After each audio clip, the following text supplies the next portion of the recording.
Get ready, students, for hunt. The problem hunt. Hello my dear students, आप सभी का बहुत बहुत स्वागत है आपके अपने study channel the problem hunt में। मैं आपका टीचर अवनीश आज आपके लिए लेकर आया हूँ बायोलॉजी क्लास 10th का चैप्टर नंबर 1 जिसका नाम है लाइफ प्रोसेसेस। बच्चों, आज हम लोग इस चैप्टर को बड़े ही मज़े से पढ़ेंगे और हर एक कॉन्सेप्ट को क्लियर करेंगे। मैंने हर क्लासेस को ये कहा है कि आप अपना ध्यान और कान दोनों मेरी तरफ रखें, इससे हम लोग इस क्लास को काफ़ी बेहतर से सीख और समझ पाएंगे। तो आइए बच्चों, हम लोग अपना पहला चैप्टर शुरू करते हैं जिसका नाम है लाइफ प्रोसेसेस। बच्चों, इस चैप्टर को पढ़ने से पहले हम लोग कुछ बेसिक बात को समझ लेंगे कि आखिर लाइफ और living and non living things क्या होते हैं। तो यहाँ देखिए बच्चों,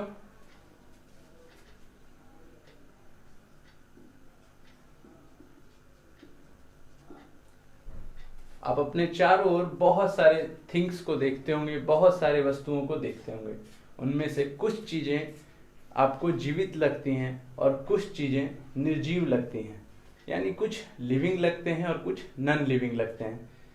तो वो क्या बेसिक से पैमाने हैं जिस पर आप लोग किसी भी चीज़ को लिविंग जज करते हैं या किसी चीज़ को नॉन लिविंग कह देते हैं।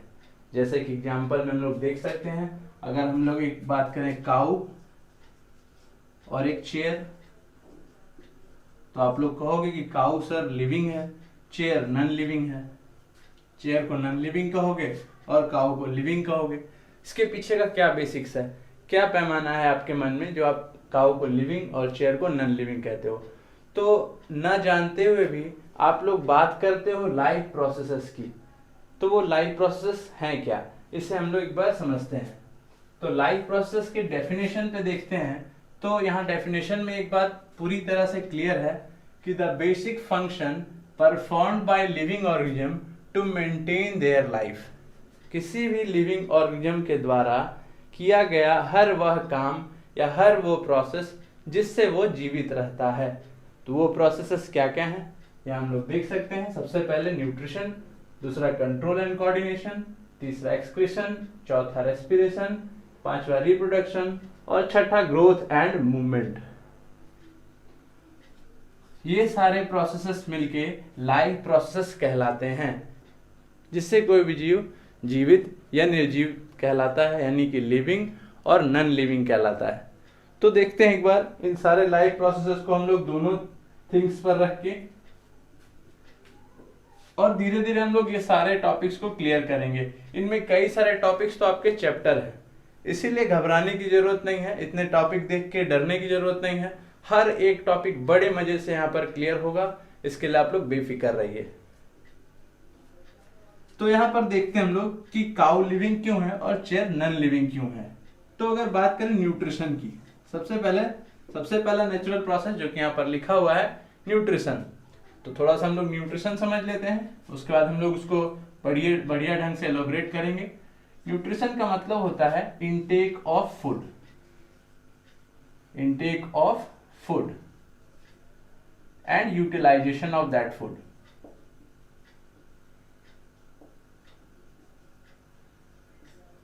मतलब एकदम सिंपल शब्द में या सिंपल वर्ड्स में कहें तो इसका मतलब होता है खाना, भोजन प्राप्त करना और उस भोजन से एनर्जी डेराइव करना या एनर्जी प्राप्त करना।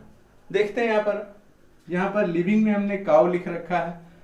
क्या काऊ भोजन ग्रहण करता है या खाना खाता है? आप कहेंगे यस सर, बिल्कुल खाता है। चेयर खाता है क्या? बिल्कुल नहीं खाता।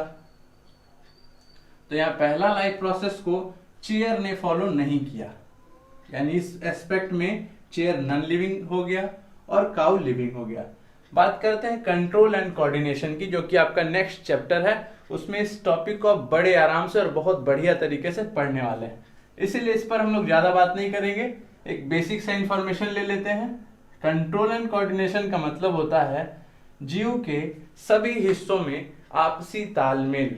जैसे अगर मैं चाहूं तो अपना हाथ उठा सकता हूं, मैं चाहूं तो अपना हाथ नीचे ला सकता हूं। ऐसा आप भी कर सकते हैं, ऐसा और बहुत सारे लिविंग बीइंग कर सकते हैं। यहाँ पर भी वही है, काऊ चाहे तो वॉक कर सकती है, मगर चेयर चाहकर भी वॉक नहीं कर सकता। इसीलिए चेयर ने सेकेंड लाइफ प्रोसेस के भी फीचर को नहीं शो किया। आते हैं अपने नेक्स्ट लाइफ प्रोसेसेस में, जिसका नाम है एक्सक्रीशन। एक्सक्रीशन का मतलब होता है, आप सभी जानते होंगे, नहीं जानते तो भी जान लीजिए, अगर खाया है तो निकालना तो पड़ेगा। Excretion is that process removal of waste material from our body. हमारे शरीर में खाना जो हम लोग खा लेते हैं, उसके बाद बचा हुआ खाना या जो हमारे लिए यूजलेस है, उसे ही हम लोग वेस्ट कहते हैं। वेस्ट मतलब कोई गंदा पदार्थ नहीं है, वेस्ट मतलब हमारे लिए अनयूज्ड मटेरियल्स जो कि हम लोगों ने खाने से प्राप्त किया है। तो यहाँ देखते हैं बच्चों, एक्सक्रीशन का मतलब removal of waste material.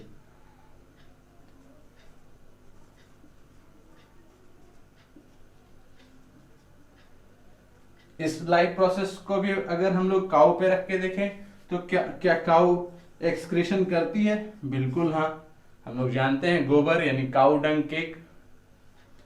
Chair के साथ ऐसा कोई इशू नहीं है, ना खाया ना पचाया। आगे देखते हैं बच्चों, आगे मैंने लिख रखा है रेस्पिरेशन। रेस्पिरेशन भी एक बहुत इंपॉर्टेंट टॉपिक है और इसको भी हम लोग बड़े अच्छे से समझेंगे। अभी समझ लेते हैं बेसिक सा डेफिनेशन। रेस्पिरेशन का मतलब होता है liberation of energy. What is respiration? Liberation of energy from food.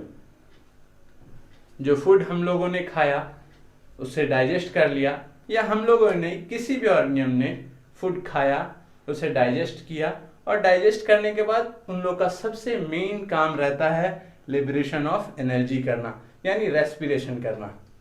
तो यहाँ पर फिर से उस क्राइटेरिया को रखते हैं काऊ पर। क्या काऊ एनर्जी लिबरेट करता है? जी हाँ, बिल्कुल करता है। चेयर बिल्कुल नहीं करता। तो आप देख रहे हैं बच्चों, इस तरह से लाइफ प्रोसेसेस कैसे लिविंग और नॉन लिविंग थिंग को सेपरेट करने में हमारा मदद करता है, हमें सिखाता है। आगे देखते हैं, नेक्स्ट है reproduction. Reproduction is a life process. ये लाइफ प्रोसेस एक इंडिविजुअल के लिए तो उतना ज्यादा इंपॉर्टेंट नहीं है, मगर अगर पूरे स्पीसीज को देखा जाए तो अगर पूरा स्पीसीज एक साथ रिप्रोडक्शन बंद कर दे या रोक दे तो क्या हो जाएगा? उस स्पीसीज का एक्सटिंक्शन हो जाएगा। तो रिप्रोडक्शन क्या हो गया? रिप्रोडक्शन का मतलब अपने ही जैसे एक और ऑफस्प्रिंग को जन्म देने की प्रोसेस या प्रक्रिया। तो रिप्रोडक्शन क्या हो गया?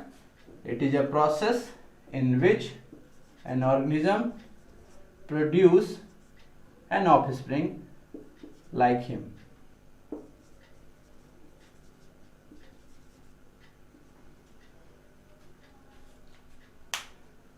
नेक्स्ट है growth and movement. Growth and movement का क्या मतलब हो गया? ग्रोथ मतलब बढ़ना, किसी भी तरह से साइड में बढ़ना, और मूवमेंट का मतलब जैसा कि अभी मैं मूवमेंट कर पा रहा हूं, आप भी कर सकते हैं, और हर लिविंग बीइंग मूवमेंट कर सकता है। ठीक है ना? तो हम लोगों ने यहाँ लिविंग और नॉन लिविंग को सेपरेट कर लिया with the help of life process. तो लाइफ प्रोसेस क्या है? ये वैसा बेसिक फंक्शन है जो हर लिविंग बीइंग परफॉर्म करेगा ही करेगा। अगर इनमें से किसी भी बेसिक फंक्शन को हम लोग या कोई भी ऑर्गेनिज्म रोक दे तो उसके लाइफ के लिए खतरा हो सकता है या फिर उसका डेथ भी हो सकता है। इसमें रिप्रोडक्शन को मैंने बताया, ये उतना इंपॉर्टेंट एक इंडिविजुअल के लिए नहीं है, लेकिन एज स्पीसीज देखा जाए तो ये सारे स्पीसीज के लिए बहुत ही ज्यादा इंपॉर्टेंट हो जाता है। तो आप सभी ने देखा कि लाइफ प्रोसेस कैसे लिविंग और नॉन लिविंग थिंग्स को डिफरेंशिएट करते हैं। उन सारे लाइफ प्रोसेस को याद रखने के लिए हमारे पास एक बहुत ही आसान सा ट्रिक है। उस ट्रिक को देखते हैं बच्चों, और आप लोग इसे नोट डाउन भी कर लीजिएगा। तो वो ट्रिक है NCERTGM।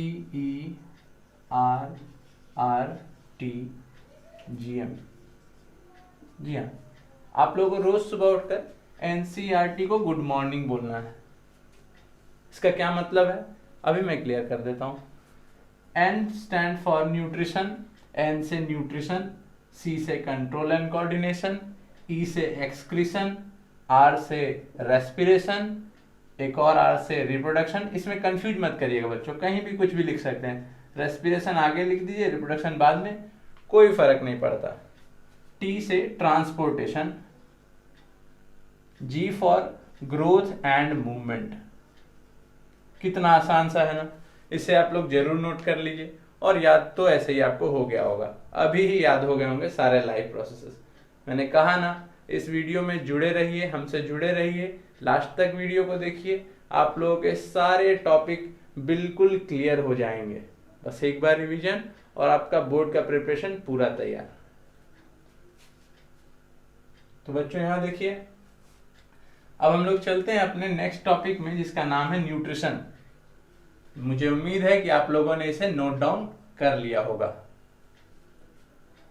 तो देखते हैं हमारा सबसे पहला टॉपिक जो है न्यूट्रिशन। ये न्यूट्रिशन क्या होता है? तो देखिए बच्चों, मैंने पहले ही बता दिया कि न्यूट्रिशन का मतलब होता है intake of food and utilization of that food, यानी फूड को प्राप्त करना और उसका इस्तेमाल करना। कोई भी जीव खाना तो जरूर ही जरूर खाता है, तो न्यूट्रिशन वही प्रोसेस है। तो यहाँ पर मैंने लिख रखा है, देखिए, supply of essential organic and inorganic chemical compound. इस वर्ड को बहुत भारी भरकम मत समझ लीजिएगा, ये हमारा फूड ही है। हमारा food organic and inorganic compound होता है, इसे याद रखना है। तो supply of essential organic and inorganic chemical compound to the body, it means intake of food, simple शब्दों में। उसके बाद देखिए, all such compound are called nutrients. अब हम लोग खाने में जो भी खाते हैं, फाइनली वो ब्रेक होके न्यूट्रिएंट बन जाता है किसी भी ऑर्गेनिज्म के लिए। तो वो न्यूट्रिएंट क्या है? वो न्यूट्रिएंट हमारे खाने के कंपोनेंट हैं, और वो क्या होते हैं? Basically protein, vitamin, carbohydrate, minerals, fats, water and roughage. ये सारा टॉपिक हम लोग अभी नहीं पढ़ेंगे, इसके बारे में ज्यादा जानना नहीं है हमें, ये हम लोगों ने छोटे क्लासेस में पढ़ रखा है, और नहीं तो मैं अपने होप आगे आने वाले वीडियो में आपको क्लियर कर दूं। अगर आपको प्रॉब्लम हो तो हमें कमेंट करके जरूर बताएं। बाकी ये हमारे सिलेबस में अभी फिलहाल नहीं पढ़ना है इसे। तो अब एक बेसिक सा क्वेश्चन आता है कि नीड फॉर न्यूट्रिशन, न्यूट्रिशन क्यों जरूरी है, इसे भी देख लेते हैं। नीड फॉर न्यूट्रिशन, तो किसी भी ऑर्गेनिज्म के लिए न्यूट्रिशन इसलिए जरूरी है ताकि उस प्रोसेस से वो अपना ग्रोथ कर सके, अपने बॉडी को रिपेयर कर सके। कभी भी अब हमारा एक्सीडेंट होता है, किसी भी ऑर्गेनिज्म का एक्सीडेंट होता है, चोट लगता है, उसके बाद बॉडी खुद को हील कर लेता है। हील का मतलब खुद को ठीक कर लेता है, तो वो ठीक करने को ही हम लोग रिपेयर कहते हैं। हम लोग रिपेयर कैसे होते हैं? न्यूट्रिशन से, इसे याद रखना है। तीसरा है यहाँ फॉर एनर्जी रिक्वायरमेंट। हमें एनर्जी कहाँ से प्राप्त होता है? अभी मैं जो आप लोगों को पढ़ा पा रहा हूँ, आप लोग जो पढ़ पा रहे हो, कैसे पढ़ पा रहे हो? आपके पास एनर्जी है, वो एनर्जी कहाँ से आई? न्यूट्रिशन से आई। उसके बाद मैंने यहाँ लिख रखा है maintenance of composition of cell. ये बहुत इंपॉर्टेंट है, इसे तो आप लोग स्टार मार्क करके लिख लीजिएगा। Maintenance of composition of cell. जी हाँ, हमारे बॉडी का सबसे छोटा यूनिट सेल है, और हमारा सारा खाना फाइनली सेल तक जाता है, क्योंकि सेल ही हमारा basic structural and functional unit है। अगर सेल सही तो हम लोग भी सही। आगे देखते हैं। उसके बाद यहाँ पर लास्ट टॉपिक में क्या लिखा हुआ है? Protection from diseases. जी हाँ, अगर एक इंसान हेल्दी डाइट लेता है, अगर एक इंसान बहुत अच्छा खाना खाता है, यानी कि बैलेंस डाइट लेता है, बैलेंस डाइट लेने से हमारे शरीर का इम्यूनिटी डेवलप होता है, और साथ ही साथ हम लोग कम बीमार पड़ते हैं। इसीलिए न्यूट्रिशन जरूरी है। तो हम लोगों ने देखा नीड ऑफ न्यूट्रिशन। अब हम लोग बढ़ते हैं अपने नेक्स्ट टॉपिक में। तो न्यूट्रिशन का इसके बाद नेक्स्ट टॉपिक में हम लोग जानेंगे न्यूट्रिशन के टाइप्स। न्यूट्रिशन कितने टाइप्स के होते हैं, तो किस बेसिस पर टाइप्स अगर बांटा है तो टाइप बांटने का कोई तो बेसिस होगा। तो किस बेसिस पर? Depend upon how organism produce और ऑब्टेन देयर फूड। कैसे कोई जीव या कैसे कोई ऑर्गेनिज्म या तो अपना खाना तैयार कर रहा है या अपना खाना कहीं से प्राप्त कर रहा है।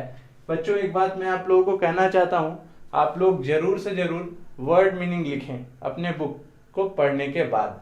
जो वर्ड मीनिंग आप लोगों को नहीं आते हैं उसे प्लीज नोट डाउन करें। ऐसा करने से आप लोग बोर्ड्स में बहुत अच्छे से आंसर कर पाओगे।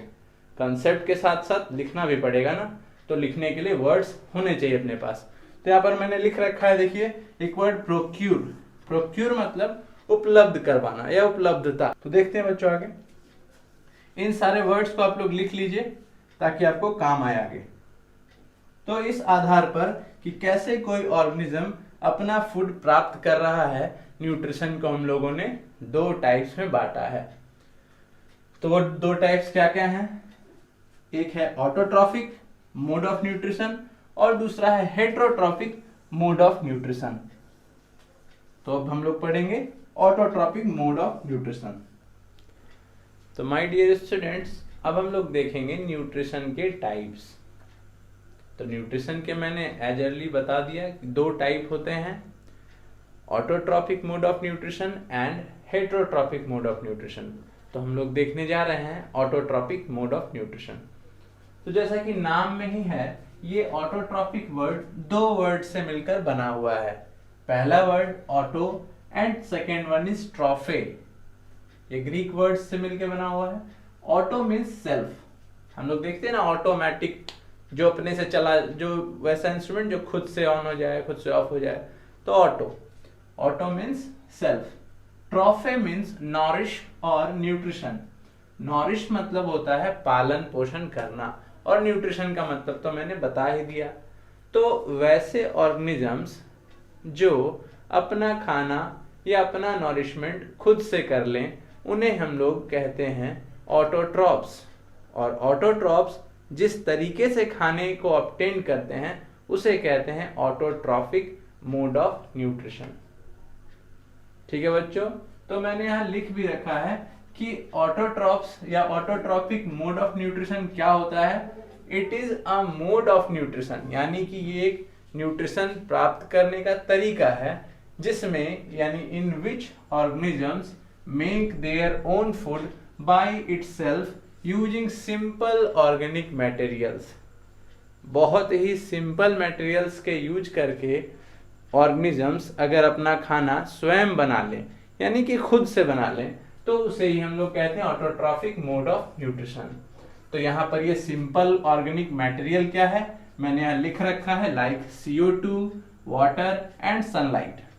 है ना ताजुब की बात, इतने सिंपल चीजों से वो अपना खाना तैयार कर लेते हैं।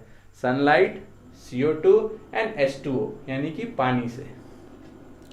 तो देखते हैं बच्चों आगे, यहाँ पर मैंने लिख रखा है कि जितने भी ग्रीन प्लांट्स हैं, यानी कि all green plants have an autotrophic mode of nutrition. हम लोग देखते हैं कि पेड़ जो है, पेड़ को बहुत सारे लोग जो ज़्यादा बायोलॉजी वगैरह नहीं पढ़े हैं वो लिविंग नहीं मान पाएंगे। लिविंग मानने के लिए उनके पास बहुत कम क्राइटेरिया है। प्लांट ऐसे तो ग्रोथ शो करता है, मगर ऐसे कई सारे प्लांट हैं जो आपको ग्रोथ बहुत कम शो करेंगे। तो उन्हें आप कैसे कहिएगा कि वो लिविंग है या नॉन लिविंग है? तो उनमें आप एक चीज देखिएगा, वो अपना खाना खुद से तैयार करते हैं और वो जीवित रहते हैं और उनके जैसा और भी पौधे प्रोड्यूस कर पाते हैं, इसीलिए वो लिविंग है। तो यहाँ देखते हैं हम लोग, ऑल ग्रीन प्लांट्स, सारे ग्रीन प्लांट क्या होते हैं, autotrophic mode of nutrition show करते हैं। वो किसी से खाना मांगने नहीं आते हैं, वो खुद से तैयार कर लेते हैं। आगे देखते हैं और बच्चों, organisms which can make their own food from simple materials are called autotroph। वैसे ऑर्गेनिज्म जो अपना खाना खुद से तैयार कर लें, जो अपना खाना स्वयं तैयार कर लें, उन्हें हम लोग कहते हैं ऑटोट्रॉफ। इसके बाद मैंने यहाँ लिख रखा है, autotrophic organisms contain green pigment called chlorophyll. Autotrophic जितने भी ऑर्गेनिज्म होते हैं या autotrophic mode of nutrition show करने वाले जितने भी ऑर्गेनिज्म होते हैं, वो क्या करते हैं, उनके पास एक खास पिगमेंट होता है, यानी एक खास केमिकल कंपाउंड होता है जिसका नाम है क्लोरोफिल। ठीक है, तो यहाँ मैंने क्लोरोफिल का डेफिनेशन भी लिख दिया है। The green colour pigment found in autotrophs which helps in trapping sunlight energy. एक छोटा सा एग्जांपल मैं यहाँ आप लोगों को देना चाहूँगा। अगर आपके घर में खाना बनाने का बात आए या कुछ अगर आपको मन करे कुछ अच्छा बनाया जाए, तो आप लोग क्या करते हैं?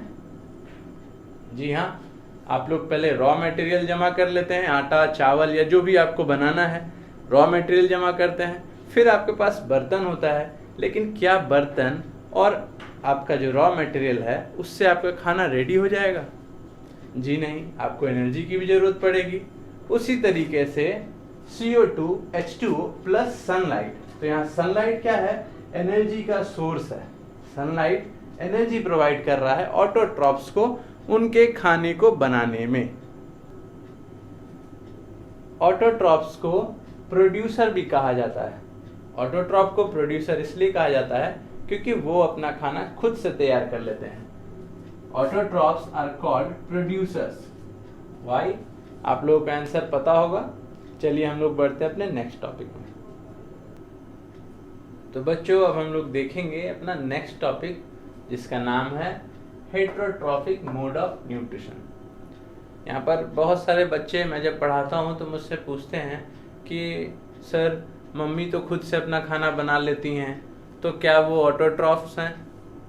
जी नहीं, वो ऑटोट्रॉफ्स नहीं हैं। वो खाना बनाती नहीं हैं, वो बस कुक कर देती हैं, यानी पका देती हैं।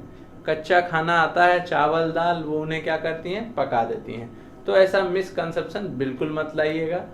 ऑटोट्रॉफ्स मैंने क्लियर कर ही दिया है, उम्मीद है आप लोगों ने नोट किया होगा। हम लोग देख रहे हैं हेटेरोट्रॉफिक मोड ऑफ न्यूट्रिशन, जो कि दूसरा मोड ऑफ न्यूट्रिशन है। यहाँ पर भी वर्ड्स को देखें तो हेट्रो मीन्स होता है others. Hetero means others. Trophe मतलब मैंने पहले भी बता चुका है, नॉरिश या न्यूट्रिशन। तो यहाँ से लगभग आपको डेफिनेशन अब समझ में आ गया होगा। क्या डेफिनेशन हो सकता है इसका? वैसे ऑर्गेनिजम्स जो खुद से अपना खाना न बना सकें, वो खाने के लिए किसी और पर यानी अदर ऑर्गेनिज्म पर डिपेंडेंट रहेंगे। तो डेफिनेशन एकदम क्लियर सा है, कोई रटने की आपको जरूरत नहीं है, एकदम आसान है। In this mode of nutrition organisms cannot make their own food by themselves. They depend on other organisms for food. ठीक है, बहुत आसान डेफिनेशन है। इसके बाद हम लोग देखते हैं कि वैसे ऑर्गेनिज्म जो heterotrophic mode of nutrition show करेंगे उन्हें हम लोग कहते हैं हेटेरोट्रॉप्स। जैसे हम लोग पहले पढ़ा, जो autotrophic mode of nutrition show करते हैं उन्हें हम लोग क्या कहते हैं? ऑटोट्रॉप्स। उसी तरीके से जो heterotrophic mode of nutrition show करेंगे ऑर्गेनिजम्स, उन्हें हम लोग कहेंगे हेटेरोट्रॉप्स। बहुत आसान है, डेफिनेशन याद करने की भी जरूरत नहीं। अगर आप वर्ड रूट को देखें तो hetero means other, trophy means nourishment या न्यूट्रिशन। तो देखते हैं इसका एग्जांपल बच्चों। Who are heterotrophs? हेटेरोट्रॉप्स कौन है? All animals, non green plant like yeast, fungi and we are also. देखिए ये वर्ड जो है इसे बहुत जगह फंजाई या बहुत जगह फंगी, कोई इशू नहीं है, आपको जो मन है या फंजाई कहे या फंगी बोलिए, एक ही बात है। स्पेलिंग याद रखिएगा बस, ठीक है।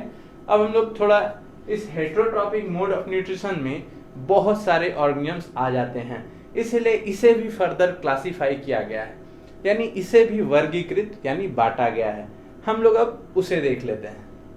तो प्यारे बच्चों, हेटेरोट्रॉफिक मोड ऑफ न्यूट्रिशन को फर्दर 3 टाइप्स में बांटा गया है।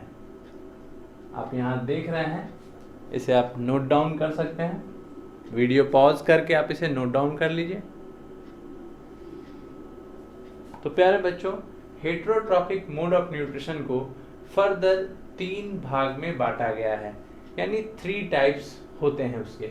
सबसे पहला टाइप है सेप्रोट्रॉफिक न्यूट्रिशन या सेप्रोफाइटिक न्यूट्रिशन। ये दोनों वर्ड से बच्चा घबराना नहीं है, याद रखना है, सेप्रोट्रॉफिक और सेप्रोफाइटिक। अब फिर से आ जाते हैं वर्ड रूट पर। सेप्रो मीन्स डेड या रोटेन। सेप्रो मीन्स डेड या रोटेन। डेड मतलब मरा हुआ, रोटेन मतलब सड़ा हुआ। इसीलिए मैं आप लोगों से फिर से रिक्वेस्ट करता हूँ, वर्ड मीनिंग की कॉपी जरूर बनाएं, और उसमें वर्ड्स को कलेक्ट करें, क्योंकि वो आपके बोर्ड एग्जाम में बहुत फायदेमंद साबित होंगे। तो देखते हैं यहाँ पर, organisms obtain its food from decaying और organic matter, example dead plant या एनिमल। यानी कि इस मोड ऑफ न्यूट्रिशन में, हेट्रोट्रॉफिक मोड ऑफ न्यूट्रिशन के पहले पार्ट सेप्रोफाइटिक या सेप्रोट्रॉफिक न्यूट्रिशन में ऑर्गेनिजम्स मरे हुए या सड़े हुए ऑर्गेनिज्म से अपना फूड प्राप्त करते हैं। ठीक है ना बच्चों? तो यहाँ देखते हैं इन ऑर्गेनिजम्स को क्या कहेंगे। जैसा कि हम लोग शुरू से पढ़ते आ रहे हैं, autotrophic mode of nutrition show करने वाले को autotrophs, heterotrophic mode of nutrition show करने वाले को हेट्रोट्रॉप्स। अब उसमें saprotrophic mode of nutrition show करने वाले ऑर्गेनिजम्स को हम लोग कहेंगे सेप्रोट्रॉप्स। क्या कहेंगे बच्चों? सेप्रोट्रॉप्स। सेप्रोट्रॉप्स या सेप्रोफाइट, या एक बहुत ही इंक्लूसिव वर्ड है, इसको याद रखना है, सेप्रोब्स। इस वर्ड को याद रखिएगा, सेप्रोब्स। तो ये हैं ऑर्गेनिजम्स, सेप्रोब्स, सेप्रोफाइटिक या सेप्रोट्रॉफिक। तो सेप्रोब्स आर कॉल्ड डिकम्पोजर्स। इन्हें डिकम्पोजर भी कहते हैं। क्यों डिकम्पोजर कहते हैं? क्योंकि ये मरे हुए या सड़े हुए ऑर्गेनिजम्स को सिंपलर ऑर्गेनिज्म में तोड़ देते हैं। अगर ये ना होते तो पता नहीं अर्थ में क्या हो जाता, अर्थ में अनर्थ हो जाता। बिल्कुल, इतना ज़्यादा बहुत सारे ऑर्गेनिजम्स मरते हैं, वो कहाँ जाते हैं? ये डिकम्पोजर्स हैं जो उन्हें डिकम्पोज करके ख़त्म कर देते हैं। एक तरह से बायोलॉजिकल क्लीनर हैं ये लोग। याद रखना है बच्चों इस बात को। इसका एग्जाम्पल हो गया फंगी। फंगी में ब्रेड मोल्ड, मशरूम, ईस्ट और सम बैक्टीरिया। आते हैं अपने अगले टाइप में, जिसका नाम है पैरासाइटिक न्यूट्रिशन। जी हाँ, ये भी हेट्रोट्रॉफिक का ही सेकेंड टाइप है। इसमें क्या है? पैरासाइट के बारे में आप लोगों ने सुना होगा, और नहीं सुना है तो जान जाइए। It is that nutrition in which an organism obtain food from the body of another living being without killing it. इस एक खास तरह का न्यूट्रिशन, इस न्यूट्रिशन में ऑर्गेनिज्म दूसरे ऑर्गेनिज्म के बॉडी के अंदर, यानी कि उसके अंदर जाके खाना प्राप्त करता है, यानी न्यूट्रिशन प्राप्त करता है। और ऐसे ऑर्गेनिजम्स को क्या कहेंगे? पैरासाइट्स कहेंगे। याद रखना है इसे। The organisms in which parasitic mode of nutrition show are called parasite. वैसे ऑर्गेनिजम्स जो इस पैरासाइटिक न्यूट्रिशन को, यहाँ पीएन का मतलब पैरासाइटिक न्यूट्रिशन है, इसे याद रखिएगा। तो उन्हें हम लोग क्या कहते हैं? उन ऑर्गेनिजम्स को क्या कहते हैं? उन्हें हम कहते हैं पैरासाइट। ठीक है, यहाँ पर देखते हैं उसके कुछ एग्जाम्पल। और उस एग्जाम्पल को समझने से पहले एक बात जान लेना जरूरी है कि जिस ऑर्गेनिज्म के बॉडी में पैरासाइट्स जाते हैं उन्हें कहते हैं हम होस्ट। उन्हें हम क्या कहते हैं? होस्ट। तो what are host? The organism in which parasite obtained food are called host. यानी ये वो जानवर हैं या वो एनिमल हैं या वो ऑर्गेनिजम्स हैं जिनके अंदर पैरासाइट जाकर न्यूट्रिशन प्राप्त करते हैं। ठीक है ना बच्चों? आगे इसका एग्जांपल देख लेते हैं। फंगी, बैक्टीरिया, कसकटा यानी अमरबेल, ये पीले रंग का होता है, इसे आप लोगों ने बराबर देखा होगा। प्लाज्मोडियम राउंड वॉर्म, प्लाज्मोडियम, इसे पक्का से नोट कर लेना है, इसे स्टार मार के नोट कर लीजिएगा जरूर। ये प्लाज्मोडियम ही वो ऑर्गेनिज्म है जिसके चलते हम लोगों को मलेरिया होता है। और इस प्लाज्मोडियम का कैरियर कौन है, यानी इसे कौन लेके शरीर में डालता है? जी हाँ, मॉस्किटो। और आप लोगों के लिए यहाँ पे क्वेश्चन भी है कि क्या मॉस्किटो पैरासाइट है? इसका आंसर आप लोग हमें कमेंट में जरूर दीजिए। इसी प्लाज्मोडियम के चलते हमें मलेरिया हो जाता है, इसे याद रखना है। एक और हार्मफुल पैरासाइट है जिसका नाम है राउंड वॉर्म। इसके चलते बच्चों में काफी सारी पेट से संबंधित बीमारियां यही कॉज करता है, इसे भी नोट डाउन कर लेना है। पैरासाइटिक न्यूट्रिशन में एक बहुत ही इंटरेस्टिंग सा टॉपिक आता है जिसका नाम है सिम्बियोटिक रिलेशनशिप। ये एक खास तरह का पैरासाइटिक मोड ऑफ न्यूट्रिशन है। अभी अभी हम लोगों ने देखा कि पैरासाइट चाहते नहीं है कि उसके होस्ट मर जाएं। अगर उसके होस्ट मर जाएंगे तो फिर वो लोग न्यूट्रिशन प्राप्त कहाँ से करेंगे। इसीलिए कुछ पैरासाइटिक न्यूट्रिशन खास तरह के होते हैं जिन्हें हम लोग कहते हैं सिम्बियोटिक रिलेशनशिप। इस रिलेशनशिप को समझने के लिए मैं आप लोगों को एक बहुत अच्छा एग्जाम्पल देना चाहूँगा। आप लोग शॉप पर गए होंगे, दुकान गए होंगे, उस दुकान में एक दुकानदार होता है जो मालिक होता है और एक होता है उसका स्टाफ। तो क्या कभी स्टाफ चाहता है कि उसका मालिक मर जाए या मालिक का दुकान नष्ट हो जाए? वो कभी नहीं चाहता। क्या मालिक कभी चाहता है कि स्टाफ बर्बाद हो जाए या स्टाफ चोर निकल जाए? वो भी कभी नहीं चाहता। वो दोनों मिल के दुकान को चलाते हैं। इसी तरह से सिम्बियोटिक रिलेशनशिप में बोथ बेनिफिशियरी होते हैं, दोनों ऑर्गेनिज्म को लाभ होते हैं। एग्जाम्पल के तौर पे हम लोग लाइकन को समझ सकते हैं। लाइकन, जिससे लिटमस पेपर भी मिलता है, इसको भी याद रखना है। What is lichen? Lichen is a symbiotic relationship between algae and fungi. बच्चों याद रखना इसे, एल्गी और फंगी के एक साथ स्पेशल तरह के पैरासाइटिक न्यूट्रिशन के मोड को हम लोग सिम्बियोटिक रिलेशनशिप कहते हैं। इसमें एल्गी नहीं चाहता कि कभी फंगी खराब हो जाए या मर जाए या बर्बाद हो जाए, और फंगी भी नहीं चाहता कि कभी एल्गी नष्ट हो जाए। इसमें एल्गी फूड प्रिपेयर करता है, याद रखना है, एल्गी फूड प्रिपेयर कर सकता है और फंगी उसको शेल्टर और प्रोटेक्शन प्रोवाइड करता है। इसे आप लोग नोट डाउन कर लें जरूर। बढ़ते हैं अपने तीसरे टाइप में, जिसका नाम है होलोजोइक न्यूट्रिशन। जिसका नाम है होलोजोइक न्यूट्रिशन। होलोजोइक न्यूट्रिशन में खास तरह का एनिमल ग्रुप आता है, जिसमें हम लोग भी आते हैं। हम लोग भी कैसा न्यूट्रिशन शो करते हैं? होलोजोइक। तो in this nutrition organisms intake complex food and turns into simpler form by complex process called digestion। Organisms कुछ खास तरीके के प्रोसेस, जिसे हम डाइजेशन कहते हैं, उसके मदद से कॉम्प्लेक्स फूड को सिंपलर फूड में कन्वर्ट करते हैं। इसी प्रोसेस को हम लोग होलोजोइक न्यूट्रिशन कहते हैं।